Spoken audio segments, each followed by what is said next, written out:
Welcome to Manzanita Voices. This is a new series put on by Manzanita Writers Press and CCTV in collaboration as a partner.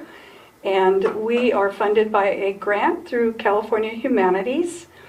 And our mission, our goal is to capture and preserve the memories of the elders in our community in Calaveras County, Tuolumne, and Amador counties. A foothill community is kind of a rural, semi-rural, agricultural county, and known for its tourism and beautiful environment.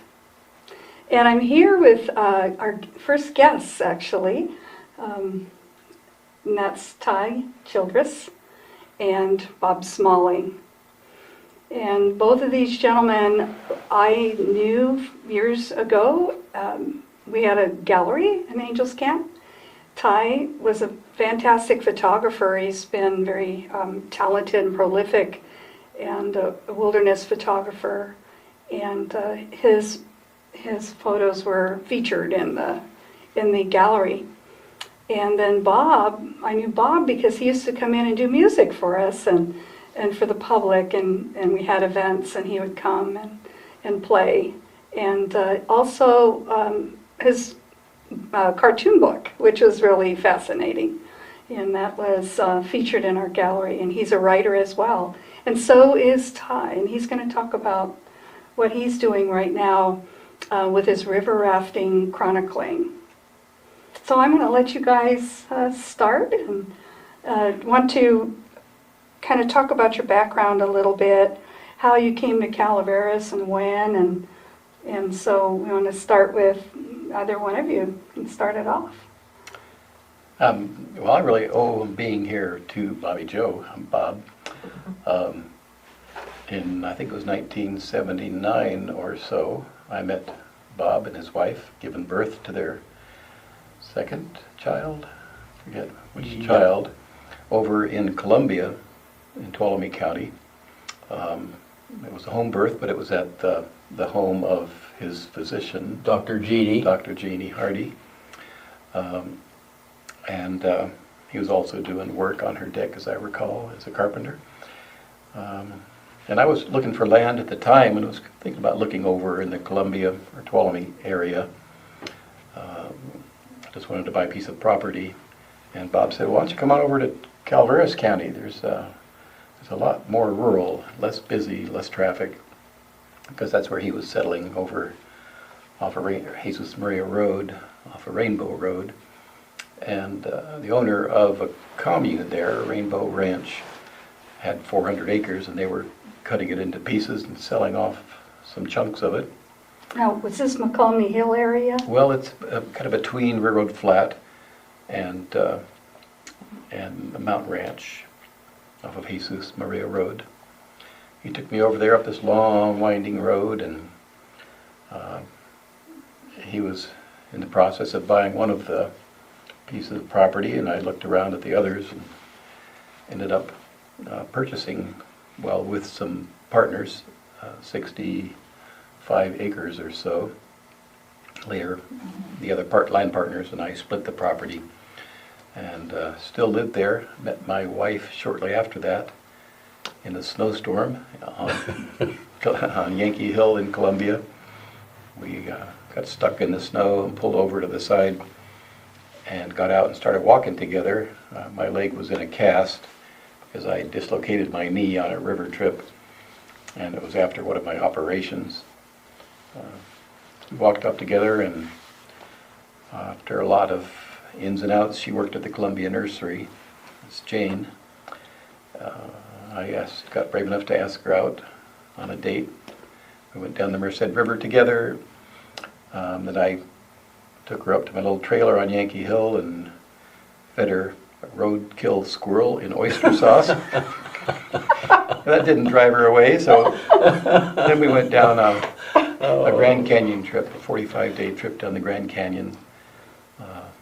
They don't allow trips that long anymore, but that was our second real date, or third date. Sealed the deal, huh? Yeah. It's pretty romantic. It is.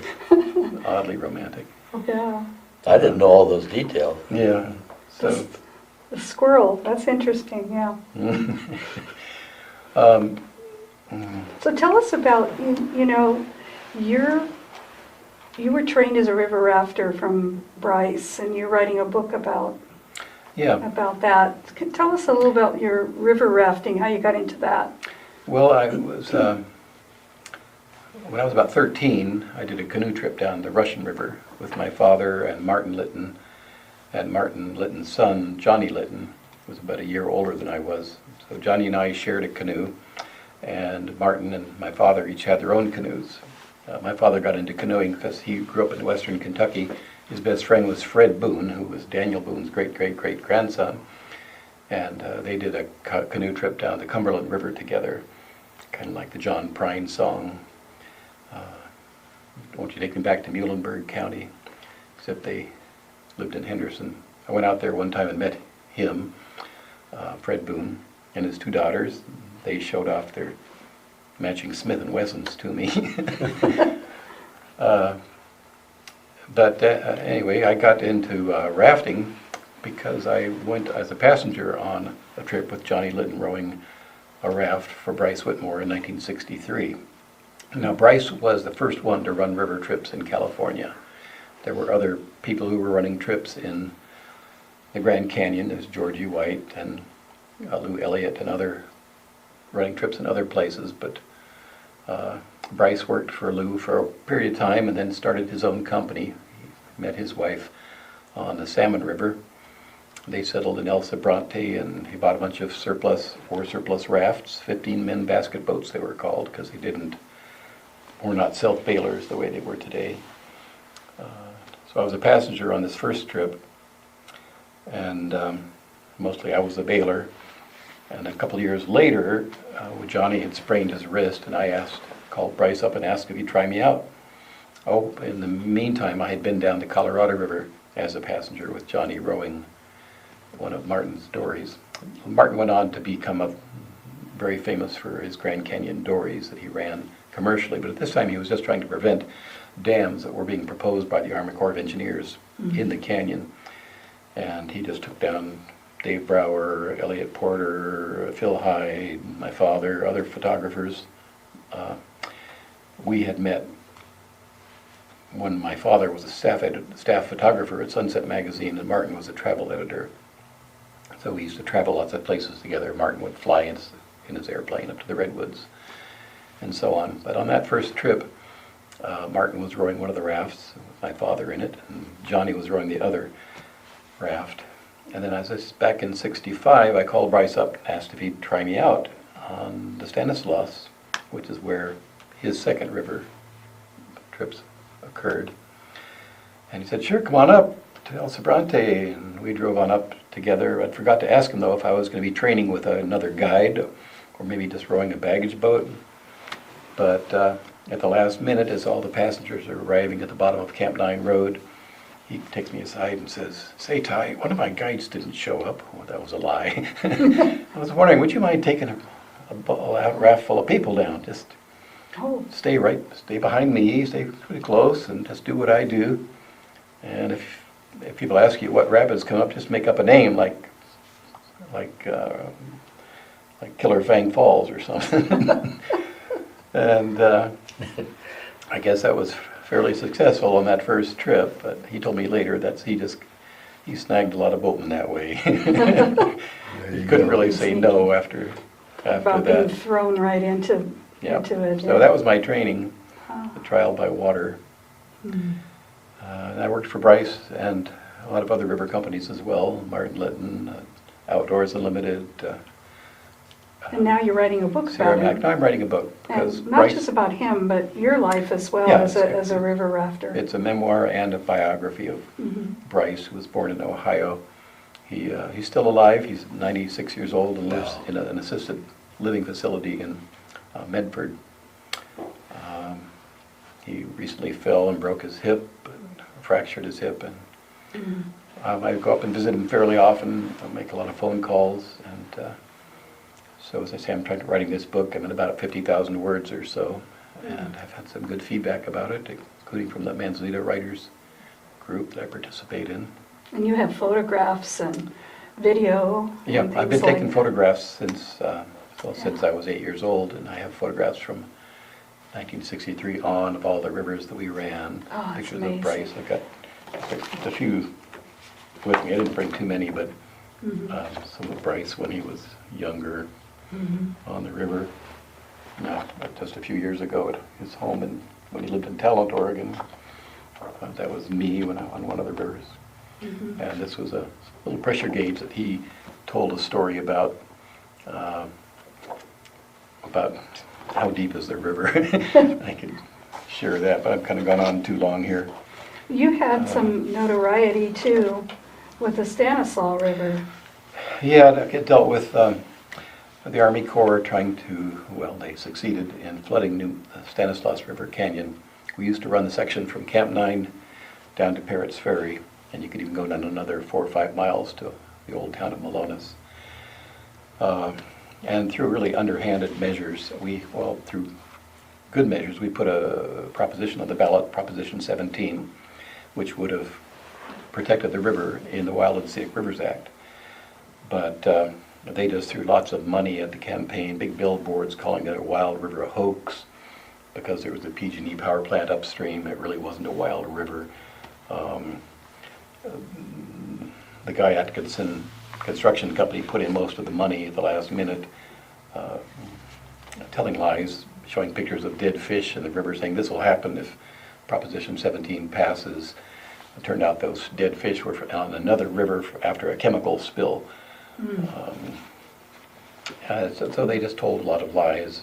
And they also confused the issue because like 59% of the people after an exit polling meant to vote against the dam, but they thought that voting no meant no dam, when voting no actually meant no protection for the river. So we lost that by 2 or 3 percentage points, and they started building the dam, completed it, and started filling it. My friend Mark Dubois thought the only way to stop them from filling it that first season was to go chain himself in hiding under a rock down around the reservoir. And he did that, and they eventually did spill the rising waters to prevent him from drowning. Later on, the Army Corps wanted all the canyon clear cut, even though there were no contracts for the water yet, but the California Water Department of Resources did not want them to fill the canyon until there were actually contracts for the water. But the Army Corps was going to fill it up anyway. So some friends and I blockaded an access road to the canyon, refused to move when the CHP asked us to. All these loggers were lined up in their cars. One of them actually crashed into one of the protesters. So we got arrested, taken to jail, had a court trial, and we were sentenced to 5 days in the Jamestown County Jail and a fine of $250. But you stood for what you believed in and the passion behind it. Well, yeah. Yeah. So today I'm involved with a group that's trying to restore the Stanislaus River. It's a very big, heavy lifting project which involves a number of things. It would be cutting down New Malonis Dam to half of its current size with bulldozers, enlarging the flood drainage area down below from a channel capable of handling 8,000 cubic feet per second up to 20,000 cubic feet per second. Cubic feet per second is our cubic foot of water, is a foot by a foot by a foot, traveling past a certain line on the river every second. So 20,000 cubic feet of water is pretty So flood quite a bit. stage, yeah. It would involve altering the releases of the North Fork project up on the Calaveras County Water District is in charge of. It would involve in replacing the power generation from New Malonis, and the flood control would have to be handled by putting the water into groundwater recharge, which is a much better way to store water, because up to 1 trillion gallons of water per year just goes up in thin air as evaporation from New Malonis when it's full, which is rare because the watershed is too small for the size of that dam. That's interesting. I never thought of it like So that. they can only, and power generation is contradicted by the flood control. Because for flood control, you have to hold the water back. To generate electricity, you have to let the water through. So the Bureau of Reclamation controls one side of that, the Army Corps. It's a complicated issue. I had no idea it was that complicated. I know. We'll be hearing more about it. Yeah, it would be a long process because the Yeah. canyon has been destroyed. It's been filled maybe 3 or 4 times since it was built. And although beautiful canyon, the limestone canyon is crumbling. There's silt, beds of silt, invasive plants. It was very different from the time we used to run it. It's going to take a lot of people involved in that to get it backed up. Yeah, to it was where one of those beautiful, I've been on lots of rivers, Mm-hmm. the Grand Canyon, the Salmon Rivers, the Rogue, the Illinois, lots of rivers, but that little 9-mile stretch of the Stanislaus River was the most beautiful river canyon I've ever been through. And it's not just the rapids. Yeah. It's riddled with beautiful caves and sandy beaches, Class 3 whitewater. It was a gorgeous place. Well, on a lighter note, Yeah, I don't have, I can't match that for getting involved in any kind of California situations like that, but kudos to you who did. I mean, so you came in, what, in the 70s? I came to Calaveras County in 1972, early in the year, January. And we had a really, really, really warm January. It was like 25, 26 days straight sunshine, beautiful. And I had been living over in Tuolumne County. I was a refugee from San Francisco at the time. Although I grew up in the Valley of California, came up here on the rebound and I settled down for a little while in Tuolumne County. I was in Tuolumne City for a little while, and then I met somebody he says, we got 150 acres over here up behind Sheep Ranch, about 6 to 8 miles up Armstrong Road to the end of Armstrong Road. It's 150 acres back in like a box canyon. So the Catholic Workers Farm? Or The Catholic Workers Farm is a little farther down the road. Okay. So back then they didn't have a bridge over the top of O'Neill Creek, so you had to ford the creek. You had to go, well, if you had a Chevy, you had to Chevy the creek. So instead of ford the creek. And so anyway,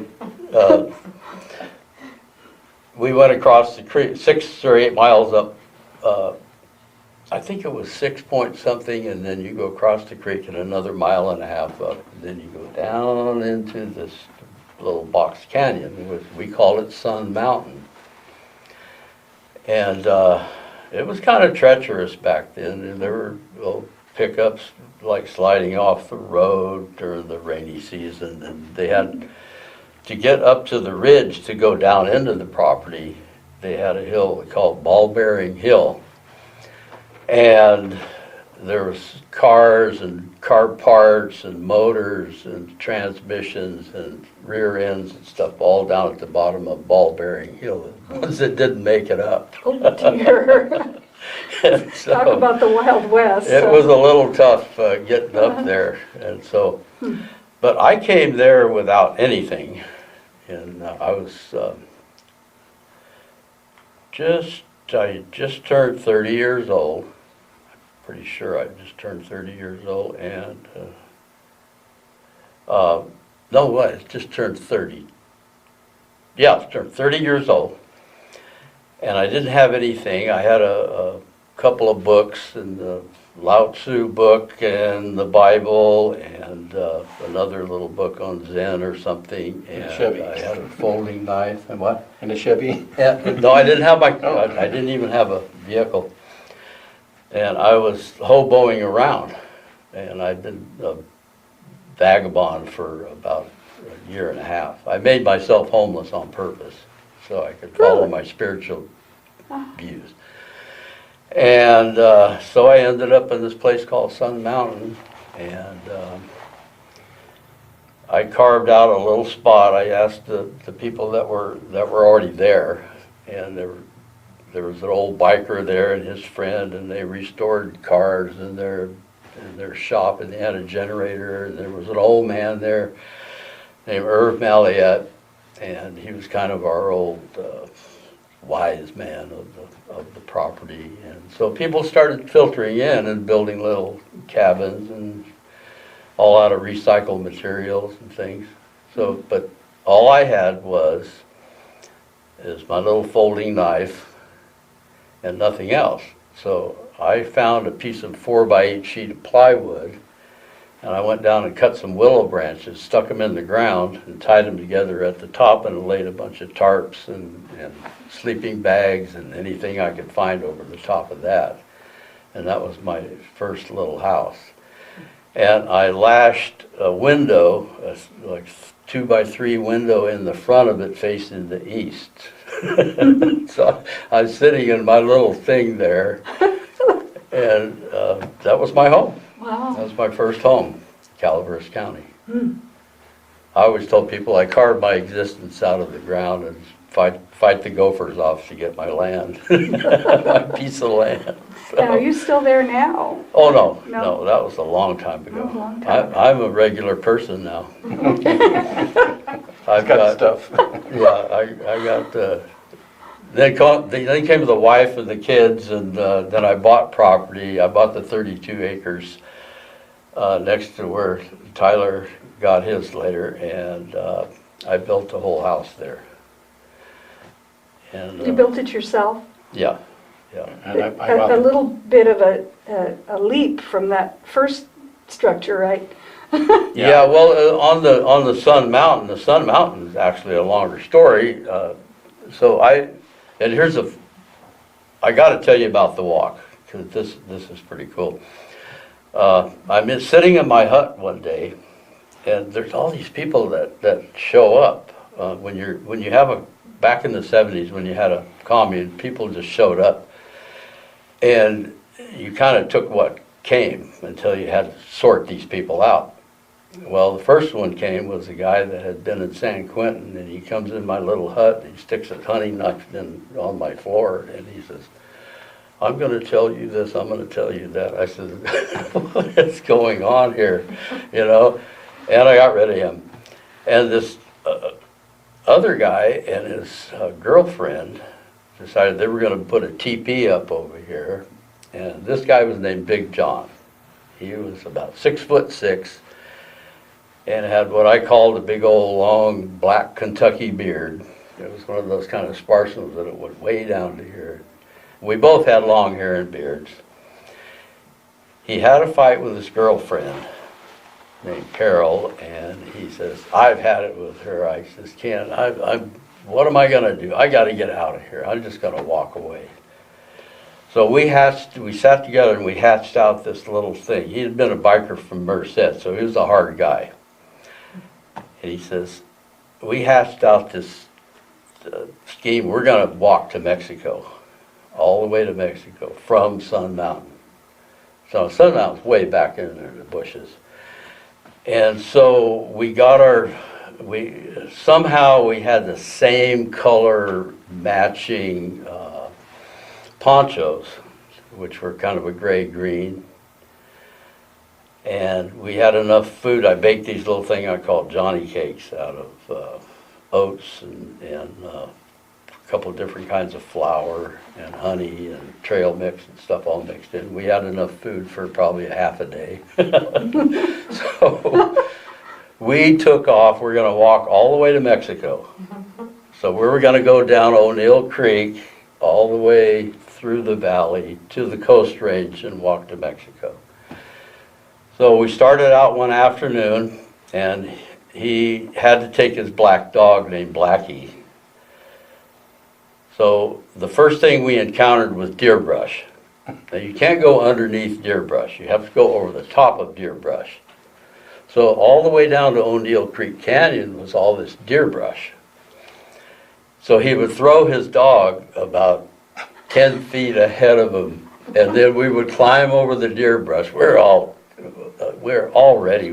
getting bloody and scratched up, and John would retrieve his dog and he'd throw him again, and we'd climb over to the dog, and we finally made our way down to the O'Neill Creek Canyon, and we started walking. And O'Neill Creek's kind of treacherous. You can't go through the water to get every place you need to go because there's rocks, and it was this was February. Okay. Cold too. It was cold at night, so the water coming down it had been a rainy season before, and the water coming down was so treacherous. We had to climb up the side of the mountain to go over to get back down again, to go and go. It was like a maze of everything. Then we came to the Manzanita, because we had to go up the hill. Now you have to crawl underneath the Manzanita. You can't go over the top of Manzanita. So it was like a whole world inside this. Crawling through Manzanita was an experience that was like no other. Because you kept thinking, even in February it was so warm, we were probably going, in the day it was warm, we're going to run into a rattlesnake. And you can't run because you're underneath the Manzanita. And we came to the top of a mountain to see where we were, and we found the biggest pack rat's nest I've ever seen. It was like 8 feet tall up against a big pine tree. And so we come back down, and we're getting into all this gravel and stuff, and the river's down there, and we're going up the river, and it kind of gets surreal. So then the first night was so cold that it was blue. Everything was blue. So John's in his sleeping bag. We have regular sleeping bags. They're the stock kinds, the kind that don't make you warm. Mm-hmm. Yeah, the ones in the old days. Yeah, right? we tried to build a fire, but we got a fire going. I don't know how we did it. We got a fire going, but it didn't keep us warm because it just was so cold down there. And we look over at the O'Neill Creek, and it's bubbling and everything. And in the middle of the night, I said, "John, I'm freezing. Can I borrow your dog?" He was keeping warm with his dog. And you should have heard the expletives come out. Yeah, you get your own dog. So that took care of that business. So. How'd you guys eat, though? I mean, We had these berries? little Johnny cakes I made. Yeah. And the dog ate the Johnny cakes, or the He dog? had some dog food for the dog. Oh, okay. The dog ate better than we did. Uh-huh. So we basically, the whole trip took 4 days altogether, almost 4 days, and we had enough food for maybe, realistically, half a day. Mm-hmm. So we had some raw rice, and that wasn't very good. So We were going to cook it, but we. I'm guessing you didn't make it to Mexico, or is that my? Okay, well, guess here? I can. I'm going to write this story. You'll see this story written out someday. Yeah. But we kept having these adventures of things happening, and we found, we never knew Frico was there, the boys' prison. And we saw this chain link fence up there, and says, "What is that? Let's go up there." And we look in, and there's this facility, and it was empty at the time. There was no prisoners there at that particular time. So we discovered Frico prison, and we keep going. And we crossed at 4th crossing, crossed the highway. So, now we know where we are. So we keep going, and we have to crawl underneath the Manzanita again at Hogan, and we're getting tracked by coyotes. So they're all over the place. Really? They smell. And we didn't think they would ever attack us, but we had to crawl. We were underneath on our hands and knees. They're probably after the dog. They would have had the advantage, yeah. Mm-hmm. So anyway, we get down in the valley, and then it starts raining. And it was snowing back where we were, and it starts raining, so we hide in a barn, and of course, we're in this barn to get out of the rain, and somebody calls the cops, and the cop's shining his light through the barn. So here we are again. you know, more trouble. And that's when John informs me that he has a warrant out for his arrest. Wow. So anyway, to make this, to end the story, we walk in the rain and we find these, and we're almost close to Stockton now, so we're in this big farm field. It's February, so all the two-seater outhouses are stacked up on top of each other. And so we climb up through these outhouses and we get inside one, and it's still got rain in it. So we're gonna hole up inside this two-seater outhouse. We can see the lights of Stockton's through the holes. But this is very romantic here. Well, it's like, you know, your first house kind of, but you've moved up to a little. Yeah, I moved up to Yeah, a moved up to two-seater the- outhouse. So we're looking yeah. through the holes and the lights of Stockton in the distance over there. And we said, and the dog was having trouble getting up on the 2x4s to keep out of the puddles, and we were too. So we decided to get back out and walk in the rain. So we walk out and we walk down the road, and it becomes daylight. And we're walking through Stockton, and we look at each other and say, we got no money, we got no food, we don't even know anybody, what are we gonna do? So we go under the tunnel down what is now Martin Luther King Road. And we're walking on the sidewalk, and I look over and I said, John, that looks like a place my old girlfriend used to live in. So we're desperate, so I said, I'm just gonna chance it. I walk up to the door, knock on the door, and there she is. Oh, they see us at first, the girl and the people inside see us, and they go, no, who is that? And no food for 3 days, and we're just like. You did have a shower in the We're- rain, so at least you were cleaned Well, up a sort little. of, yeah, we're amped out, and so anyway, they invited us in and fed us. Here's another thing. I was wearing a pair of tennis shoes with the toes cut out with plastic bags over my feet the whole trip. They gave me a new pair of boots, and they took us back up to the mountain. John just decided, I'd rather make it up with Carol than go to Mexico. So, well, That was it, huh? I've been homeless for 1.5 years already. I don't care. Let's go back.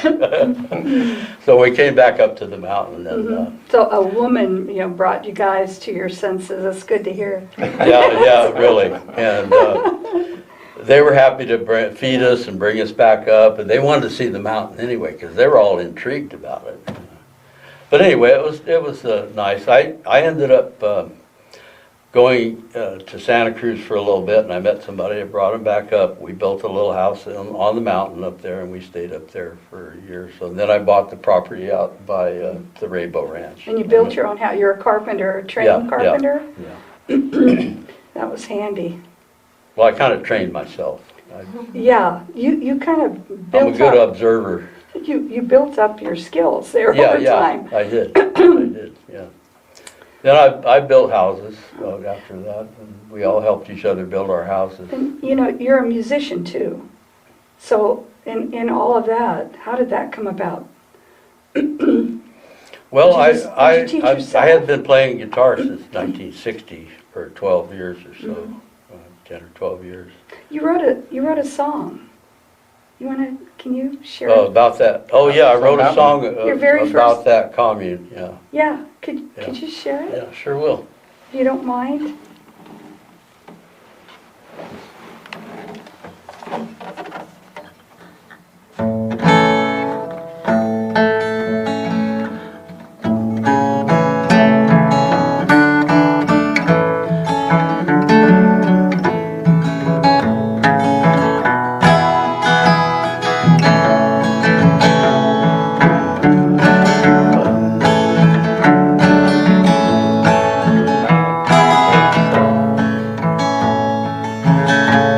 Well, the chickens and dogs all scratching around, and 20-some miles to the nearest small town. Well, we carry our water and we chop all our wood then we lay in the sun when we think we should. It's holy funky hillbillies and it's the way of life we're living in. It's a whole lot of work and a lot of good fun, that we're doing it together on a mountain of sun.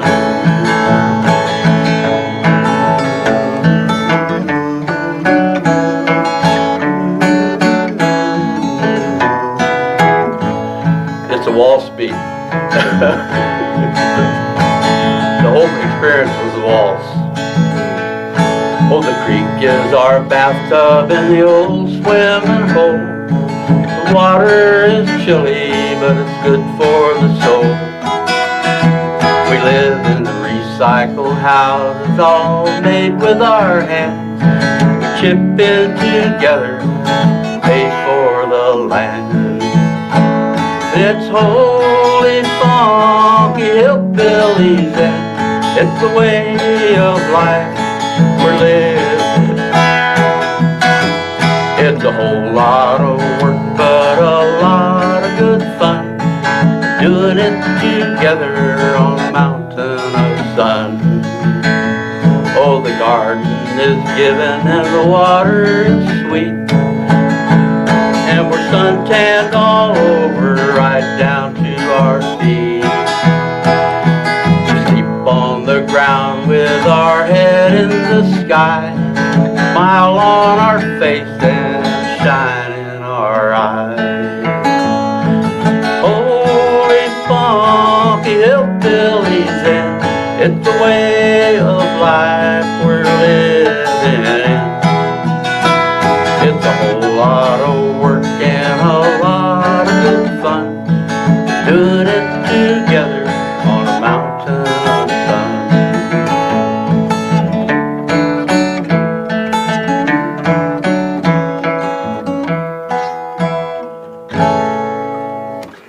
Well, that's a lot more romantic than that trek to Stockton. Yeah, it is. It is. Well, it sounds like that sense of freedom, you know. Yeah, You're it not was. beholden to- It was like 24 miles to San Andreas, and nobody would. I hitchhiked one day. Nobody picked me up. I had to walk the whole way. I did the same thing. And I walked from Sheep Ranch. I walked from Murphy's all the way home up there, all the way to Sheep Ranch, 6 miles beyond. Nobody'd pick us up. We were the ones people were afraid of back then. Really? Yeah, Why was that? because we looked funny. And we thought funny, I guess. Yeah. You know, Well, that was the 60s. That was yeah. the hippie generation. Yeah, early You guys had 70s. early 70s, long Yeah. hair, and Well, we were a very misunderstood group. I wrote a story, I've got a book coming out called Old Hippie Tales, and one of the leading story in it is called The White Buffalo. And the first part starts out kind of like an essay, but it's about those days. But you know, we had an airline pilot living with us. We had a doctor. We had another doctor, 2 or 3 doctors. Dr. Wooten was an eye doctor. And we had college graduates like everywhere. We were there because we just didn't want to become penguins along with the rest of it. You know, those days were days of protesting and watching the world get raped and the land get raped and torn apart, and so we just thought we could do something else. So we were spearheading the Back to the Land movement, is what we were doing. yeah, I wonder if some of that We rebellion. weren't on drugs all the time either. We were the hardest working people that you ever saw. You'd have to eke out a living Yeah. from the land. I mean, that's I not easy. remember shoveling until midnight on a full moon night to get a water line in or something. I wonder if some of that rebellion and that desire for freedom isn't some part of the homeless situation we have now, where people wanting to live outside, many of them want the lifestyle of not having a mortgage, you know, not being tied to financial institutions and telling them what to do every moment. But I wonder I'm if that- not sure. I haven't looked think- at that a whole lot, but It's not the it's same. way different. I think it's way Yeah, different not what the we were same. doing. A lot of homeless thing now is it's so tied to drugs and Yeah. poverty and Yeah. psychological problems. I think we were the smartest people in the world. Nobody listened to the hippies. That's why the world is still screwed up. And then We maybe- wanted peace and love. The Beatles Yeah. came over with the Swamis and everything, and we were all a Yeah. part of that thing, but nobody wanted to listen to us. Well, maybe they can listen to you now. It'll come back around, Yeah. yeah. Cosmic consciousness will win out. Yeah. Always does. So, Ty, you guys started, you and Jane had a business going.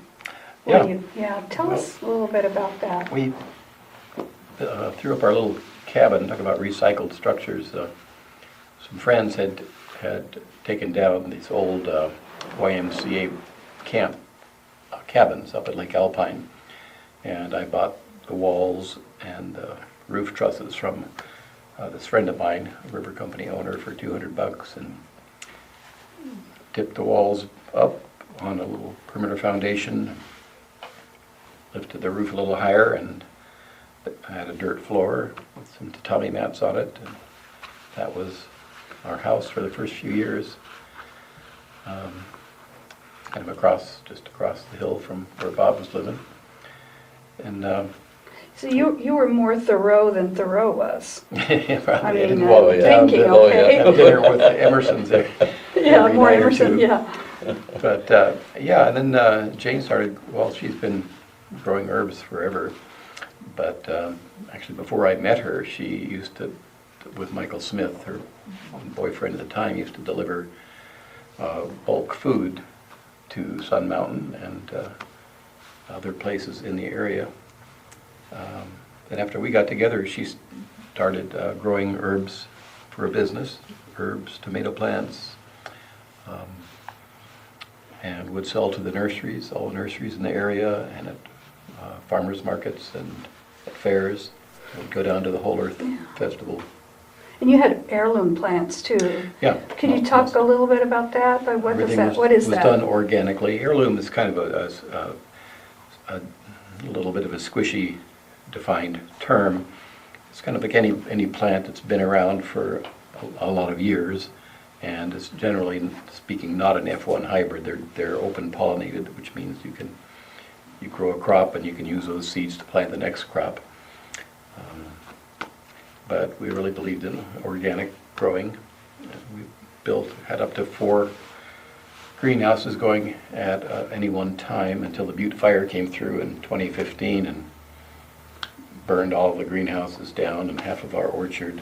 It missed our house, though. We kept the That was a miracle. little funky Boy Scout house. The walls of that house, before we put the insulation in, had pictures of naked girls drawn on the walls. So-and-so loves so-and-so with hearts. Really? Yeah. That's like my first one. And so Jane has done that primarily through her own work for years and years. Now she's sort of semi-retired. She keeps saying, well, I'm done lifting heavy flats, but somehow she keeps growing hundreds of tomato plants every year and sharing them with friends and still selling a few here and there. We still live in the same place. Have for You raised your kids. 50 years, yep. Kids. We had home births, well, sort of semi-home births. That is, we didn't go to the hospital, but we didn't, at the time, have a high opinion of the Mark Twain Hospital in San Andreas, so we actually used a place in Tuttletown. It was an old, 150-year-old, variously, it was a barn, it was a saloon, So when people ask our kids, were you born in a barn? Yep. They said, yep, Yeah. exactly.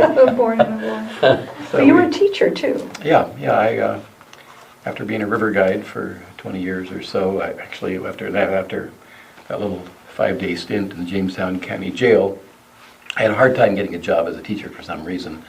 Because I had to put that on every application if you, anything other than a minor traffic violation, and I tried to explain it was a peaceful thing, but I was always the second choice in all the interviews. So I had to put off my plans for molding the delicate minds of Calaveras County's youth for a few more years. And I worked as a newspaper reporter for the Enterprise. Even though I'm not really a organized sports fan, they made me sports editor. So I covered all the high school and junior high school games and did feature stories for the paper for a couple of years. And then I finally got a long-term subbing job at Valley Springs for a year teaching kindergarten, first grade.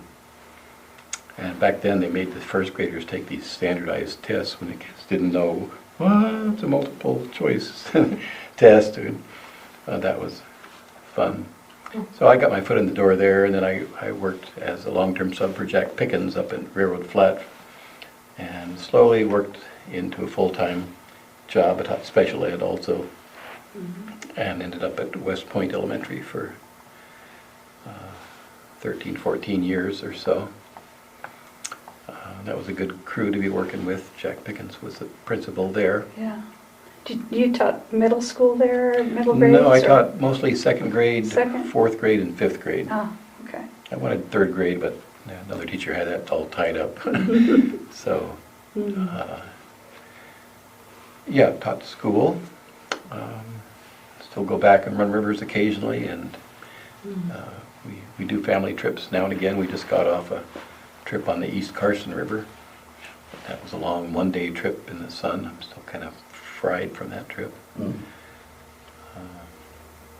We apply for private river permits every year, but it's very rare that you get them because there's so much competition. They're not making any more wild rivers these days. And So when you were, teaching, any fun stories you had to tell? I mean, you knew the kids and the families pretty well. yeah, well, I would tell them river stories too. Yeah. I told them at one time I was kayaking down the Merced River, and my son was actually leading this trip for Zephyr River Company, and I was a little bit behind, and they were just pulling out of this eddy as I pulled into it, and I had found this beautiful rock that I'd stuffed in the front of my inflatable kayak I was going to take with me. Before we started, Ruben said, well, whatever you do, don't go into Mule Hole. There was this huge hole in the middle of the river, but so they went way on ahead of me. And so I was having the greatest time just paddling over these big haystacks and going like this, and up this haystack, and all of a sudden there was Mule Hole. It was spread 2/3 of the way across the river practically. It was too late to do anything about it, so I just went into that, and I got ejected from the boat and was getting washed downstream, but the boat was just dancing on its end because of this rock in the front end of it. And I tried to swim upstream to get back to the boat. I was holding on to my paddle, but I couldn't make it because there's another rapid downstream. I finally got to shore just before the next rapid. My boat went on down, and my son and group, they saw the empty boat come down at their lunch stop. But I got off on shore and I hitched a ride on the bus that was going by on the road, and then finally saw them and waved to them. They knew I was okay, and they brought the boat back over to me. You had you had Yeah, I flotation had a life jacket. device, yeah. Well, in the early days on the Stanislaus, we never wore life jackets because Bryce thought it would give confidence to the passengers. Besides, there were terrible life jackets available back then, and they would get tangled in your oars, so it's better off without them. Wow. But so I would tell this story to the kids, and at the end of the story, I'd bring out the rock and show them that it was real. Here's the rock. Yeah. Yeah. Oh, earlier, during the Vietnam War, I got drafted, but I had decided I wasn't going to go. I had applied for conscientious objector status, and they denied it. And went to my physical and went through that, and I passed with flying colors, and just refused to step forward at the last minute when everybody else stepped forward. And they took me aside and said, it's too bad, you could make a good officer, probably get fragged in the process, but still, I just wouldn't want to go they said, don't leave the country, just. That was that time. Yeah, it was 1970, 71. Yeah, you went in the military and. I went in 1960, way back then. That was before everything kind of blew up there with the Yeah, Vietnam War. and things were going on there in Vietnam, and I actually did sign up to go to Vietnam in 1963. But they didn't let me go because I didn't have enough time left in my tour of duty to go. And the reason I signed up is because I didn't know what was going on over there. Back then I had no political views at all. Just like now.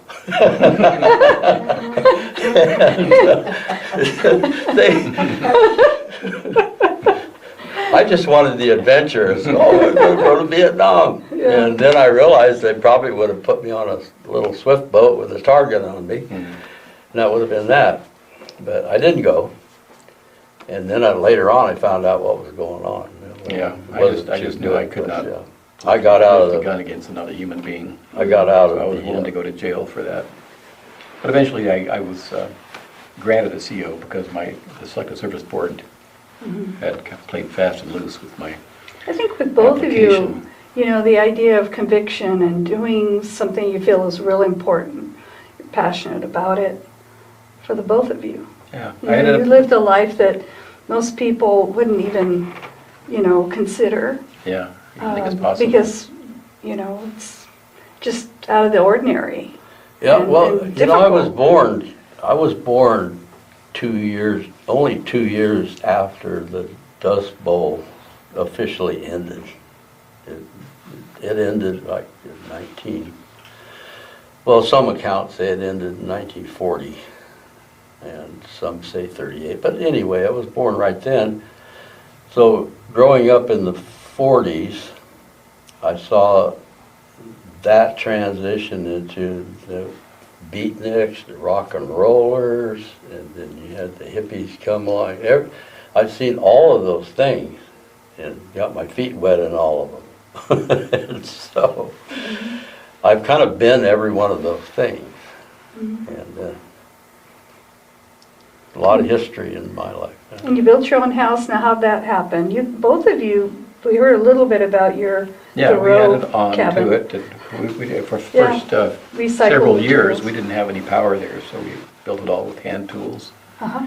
Just Jane and I working together. Jane helped you. Oh, yeah. We actually used those saws that go like this. Really? Yeah. Oh my gosh. how And no primitive. cords on them. These days, they've got these And no beautiful batteries. Batteries. Oh, my so- goodness. Yeah.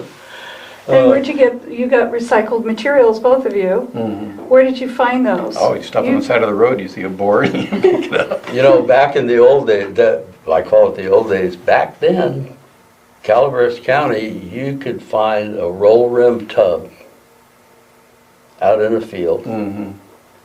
And right next to it, in an old fallen down cabin, might be a cook stove with the warming ovens on the top, the wood burning cook stoves that sell now for like $10,000. So you can have Yeah. that antique in your house. Mhm.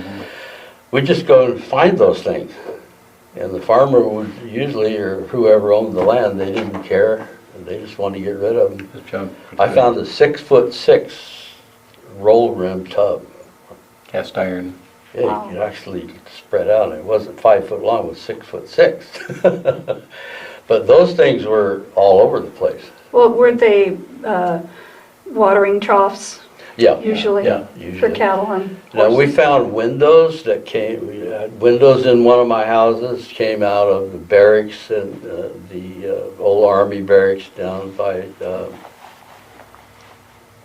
East Oakland, San Leandro, was the town what's the town that, before you come up through, to go to Oakland? Well, anyway, they tore down the barracks down there.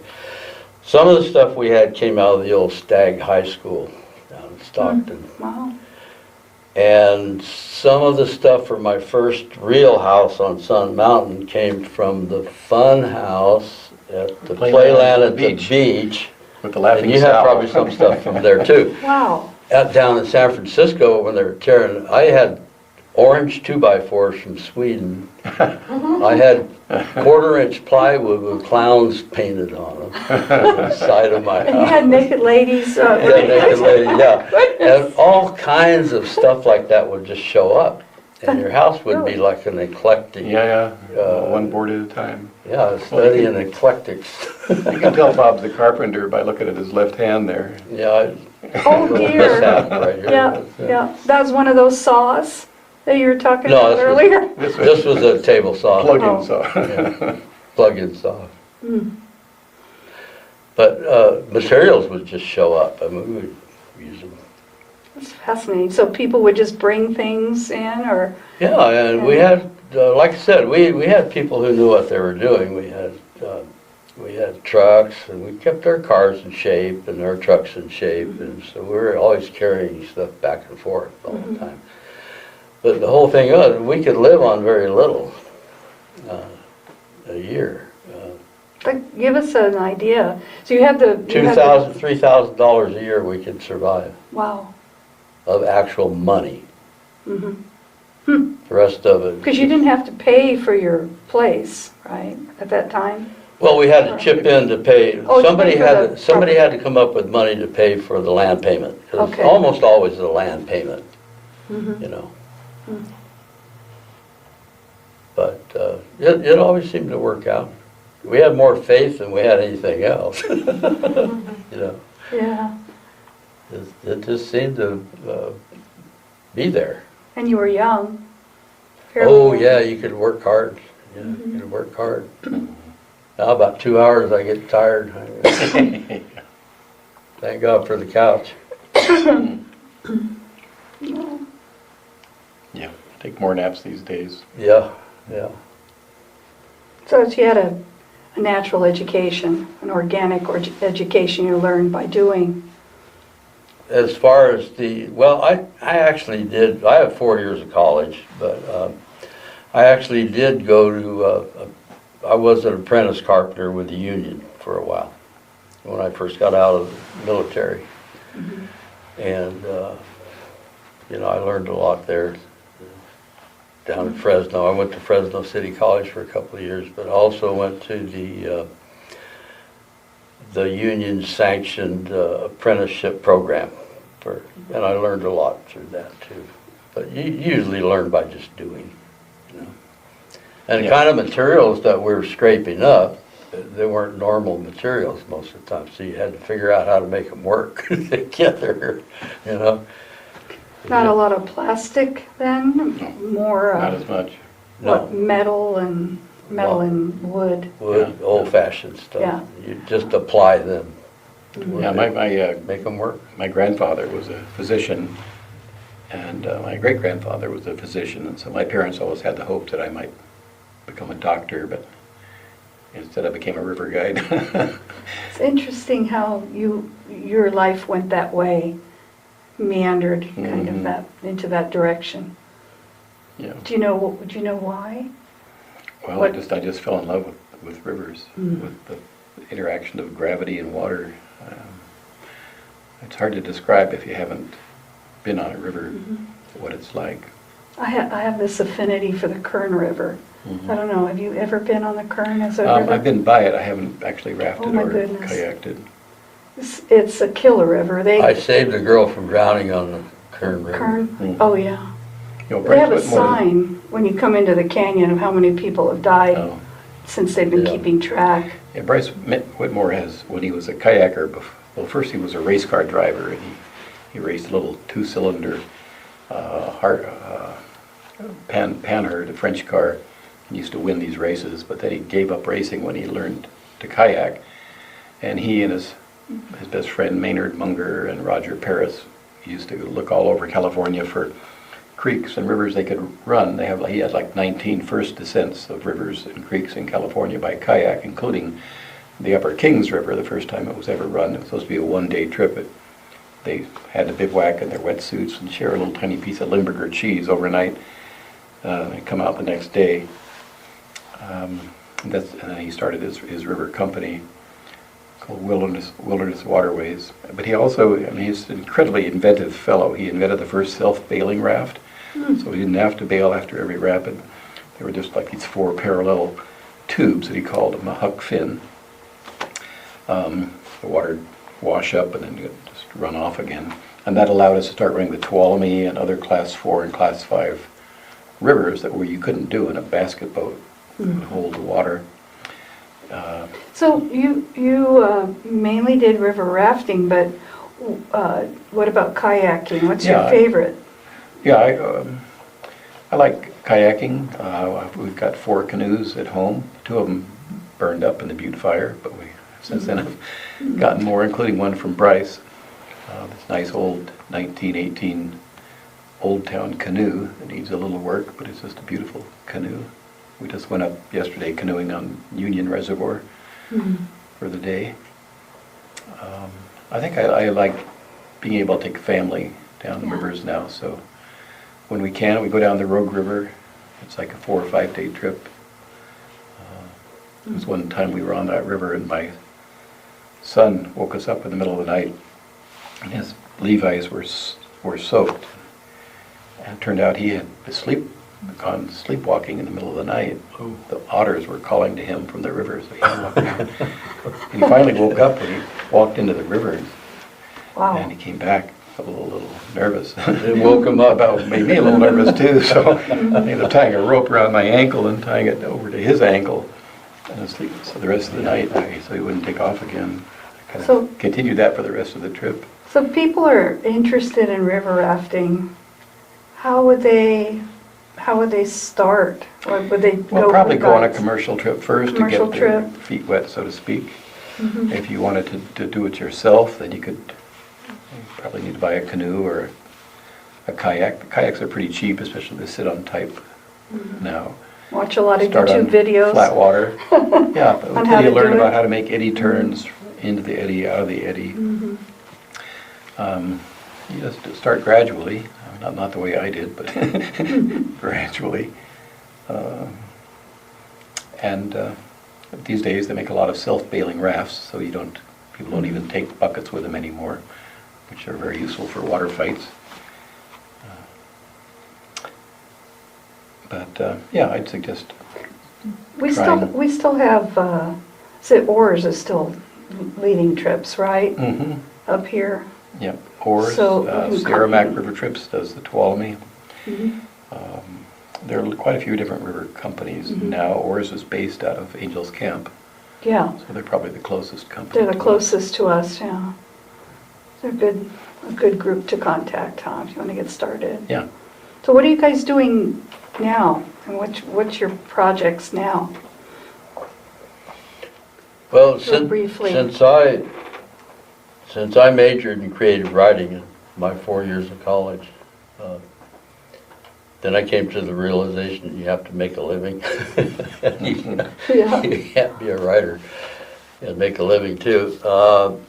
I'm doing that now, what I've always wanted to do. So I'm writing books mostly. I was cartooning for a long time. I did my cartoon book and published that. And it's all puns, but I have a couple thousand cartoons that are just sitting there. I remember I used to bring a lot of men. Yeah. Punny papers. Yeah, the cartoons are hilarious. Oh my gosh. Yeah, I have that. People love it. I have that book right here. Yeah, punny papers. Funny papers. It's all puns. It is so funny. But I have a Pictures couple to go with thousand it. of other cartoons. Male chauvinist. Hey, Miss Titch, what are these pink envelopes doing on my desk? Well, male, M-A-I-L. Anyway, it's a fun book. Yeah. But I'm writing fiction, memoirs, and fictional memoirs now. Which I like that. The fictional memoirs are better because the girls I went out with, they're all cuter in fictional memoirs. Something like that, So we're wrapping up. Yeah, The hour's it's fun. over. It's been a lot of fun with you guys, and you're working on your memoir and biographical books. So both of you have books. So hope to see those pretty soon. You will see them Yeah. And within hear a from year, you I guys think. again. Bet. Thank you so much. Thank you. help with the books, It's been wonderful. critiques. Those stories are great.